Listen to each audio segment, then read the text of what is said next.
Welcome aboard episode 7. My name is Branko. I'm the photographer, cinematographer for Fishing Vessel Miss Paula. I can't express how excited I am for this project. Thanks, Daniel-san. Actually, I can't thank Captain CJ and the crew enough for letting me in to help share their story on a subject matter that never ceases to amaze. It's important to remember these are real people performing real jobs with no agenda but to share their experiences as watermen. So thank you, boys. Watch you don't go back, don't go over the edge. Make for good TV, but we don't want that. For me, this is more than a crabbing channel.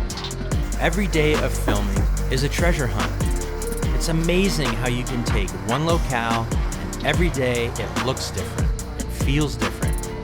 But if I'm being totally honest, this hunt is also an attempt to recreate the wonder and magic of my childhood memories on the bay. From trotlining with Dad at dawn against a backlit bay bridge in the distance, getting stuck in the mud, sailing to St. Michael's numerous times, my little girl's excitement of catching her first fish off Grandpa's pier, not being able to tell which was louder, the laughter or the pounding of hammers while getting stuffed at our crab feasts.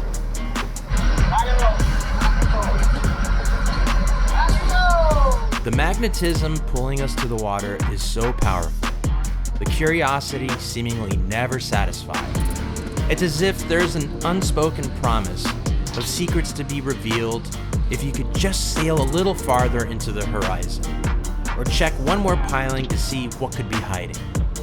Even after getting up way before dawn, getting beat down by the elements filming all day, I find myself wanting to be back out there. We're gonna fish a bunch of rows. Wondering what's happening out on the water, what's happening by the bridge.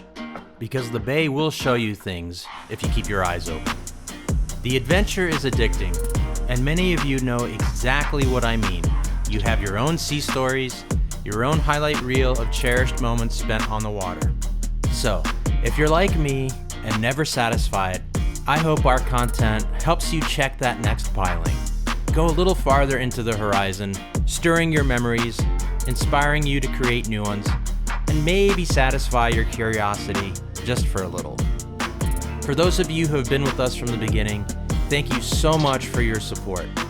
To all of you joining us for the first time, welcome to the channel.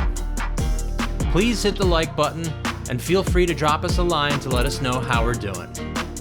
All right, with that said, 6 more rows, boys! Miss Paula fishes underwater lines, which consists of 25 pots strung together in a row, sitting in about 5 to 10 feet of water. Floats, or hawks, mark both ends of the row. On the boat, there are 4 main roles to work the operation: the captain, the shaker, the pot slider, and the culler.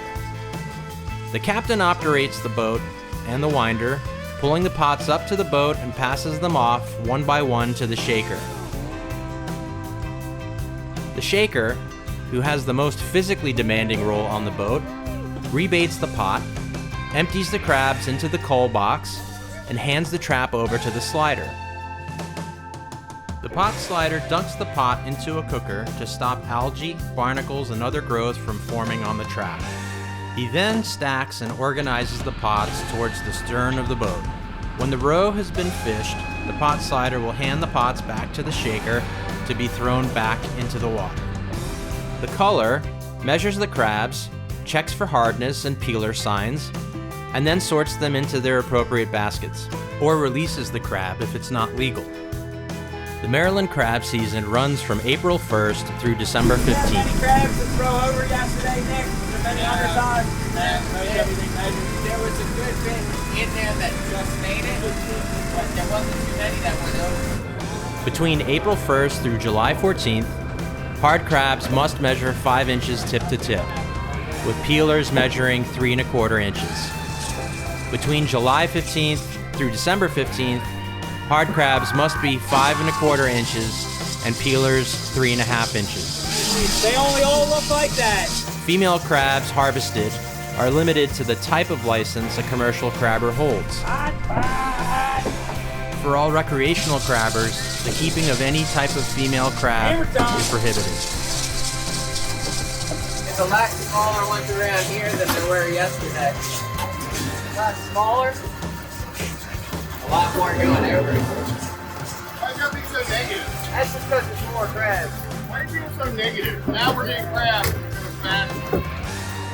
These crabs are white and they're small.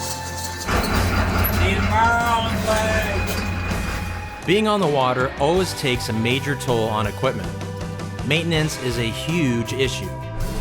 Our hulks are losing their flags. You always have to have a few spare pots to change out any severely damaged ones, not to mention all the spare parts needed to do simple fixes. Oh, and zip ties. Lots of zip ties. You guys ever hear the story of where giraffes came from? Chuck Norris kicked the horse in the neck, didn't he? Don't mess it up. Don't mess it up. Let's say it again. We got take two. Take two.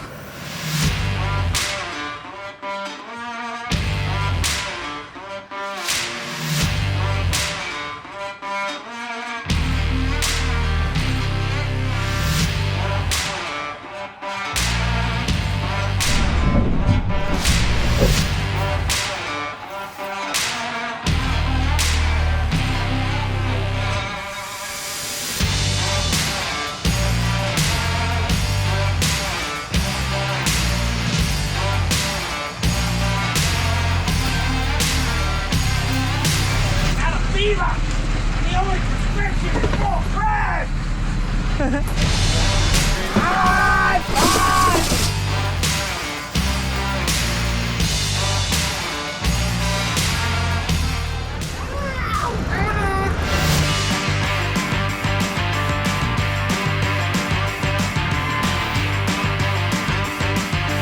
Coming up! That's right.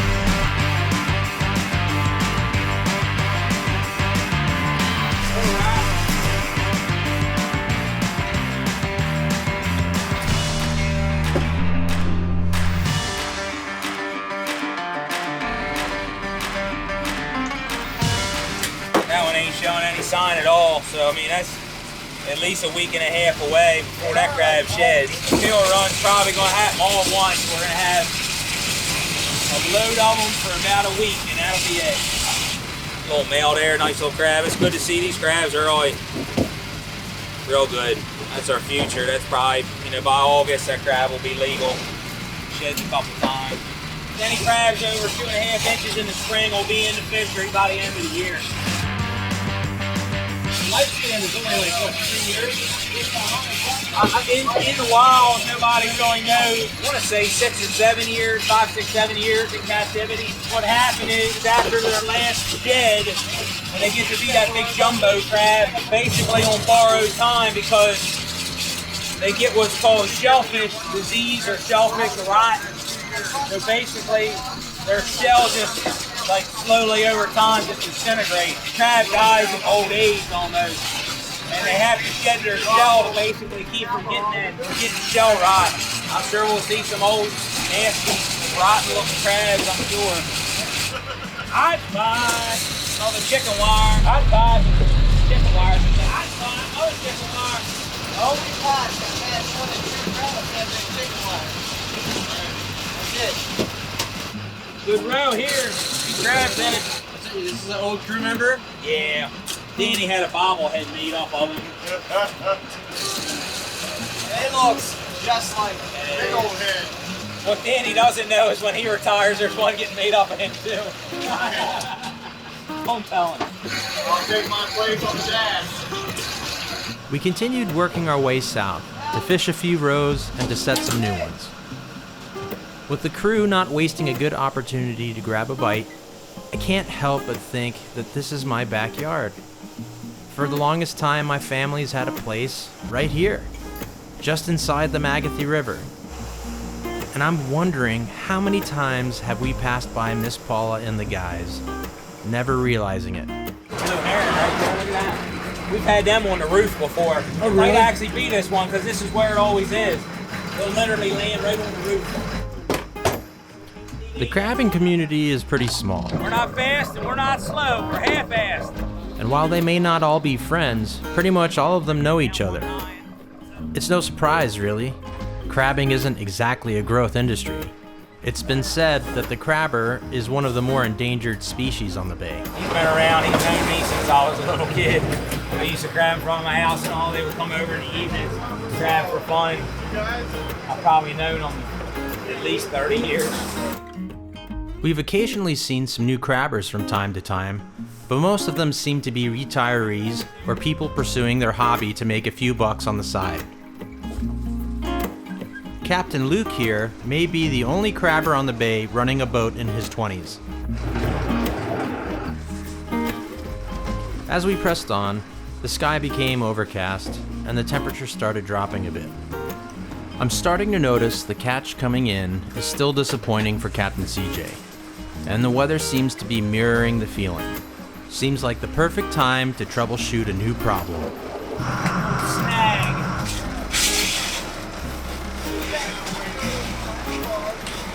This calls for Any number of things could be on the bottom to foul up the line. Captain Luke snagged this beauty not long after. I wonder if he got this outboard working again. Old crab pots, could be anything. Usually you can make a loop, go out around and come off.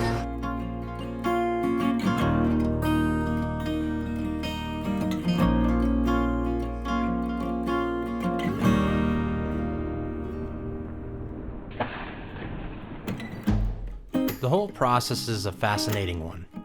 To fish 500 pots a day, you have to be efficient. If one member slips up, the whole operation comes to a halt. Fish eggs. Some kind of eggs. Crazy.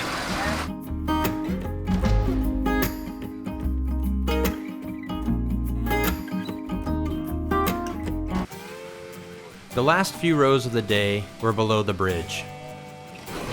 The deep water experiment seems to be catching worse than expected. One row having no crabs at all until reaching the end pot. One good pot.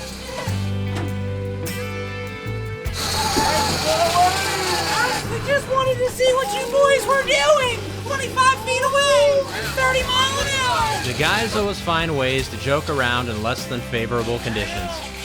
Danny's high-pitched voice proves to be contagious. The boys got a good laugh when I even started doing it. Danny's probably watching this going, ha ha! Quittin Time. Next week will be better. Yeah, definitely. Definitely. If not, we're going to be in trouble. I just hope that nor'easter don't turn out to be what they're saying, because it's not looking good. So there's still more pots to set, or everything in the water now? 100 more. Setting them on Monday again. Do me a favor, get some water on them crabs.